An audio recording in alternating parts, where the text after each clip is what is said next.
our defense got us going early. Jumping on a 10-point lead. I thought was good. Set the tone for us the whole night. I thought our defense was solid. I think if we keep the ball out of the paint some as we tried with Lawson, we stay even on the rebounds. We hold a team under 90 points.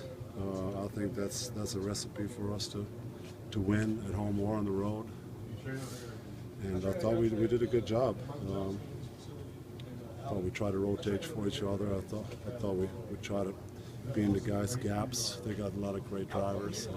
So solid. I thought solid effort there. How important was it personally to get out to a fast start and score the first 10 points? Well, since we got some good stops there early on, we just played our transition. There wasn't really any play calls the first couple minutes, and they got lost some in transition. Fareed usually goes to the boards hard, and they got cross-matched a little bit in transition. And I was able to step into my shots. Monte and Rondo always looking for me in transition, and I was able to get a couple shots up and actually mix in a couple makes. The strategic games off, Dirk, do you think they're worth it? I don't think we're going to do it as much as the Spurs do, to be honest. Denver was a tough one. We got to the city around 3:30 or 4. Just a tough one. I think Tyson and Rondo were a little banged up. So we gave them the night off, and I was already a step slow in sacks, so it was. I think it was just a decision that made sense, and I thought the boys did well, man. We competed all the way to the end. We had 2 or 3 threes at the end with like a minute or 2 minutes to go to actually tie it, and really put some pressure on them. So I thought the guys played well. Dirk, how do you size it? I don't know. I mean, I missed a bunch of shots from like 16, 17 feet. Just easy turnarounds I got to make. So I guess if I try to see the positive, I made a couple threes and I didn't miss a free throw. The in-between game was garbage. Dirk, how do you size up the first half of the year, 28-13 now? Well, I think we had a good team, and then we made a trade. And I actually thought the trade made us better. We have a lot of weapons out there. We got a point guard that's got a lot of experience and has a championship and is a great player for us.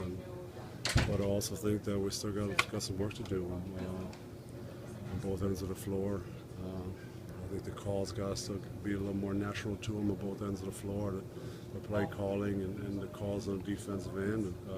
But I can certainly see the potential that's there.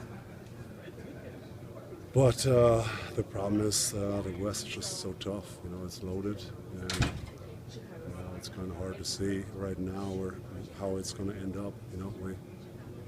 Like I said all season, you got to be ready at the right time.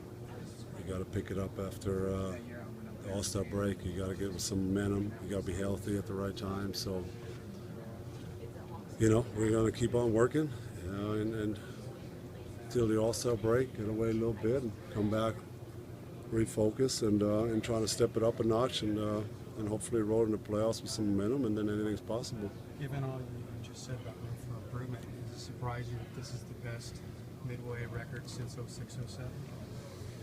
Yeah, I think in the championship year we had some injuries there. Obviously, Karan going out for the year.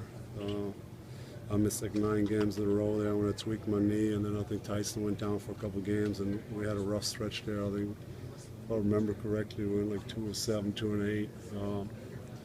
So that put us behind a little bit. But yeah, it's surprising. We had a lot of good teams over the years here, a lot of 50-win teams. So it's a little surprising that this is the best, especially in a tough Western Conference. But you got to admit, to be fair, the schedule was pretty good for us in November. And here now, we're traveling like crazy in January. And So we got to stay focused on the road and keep playing good basketball on the road.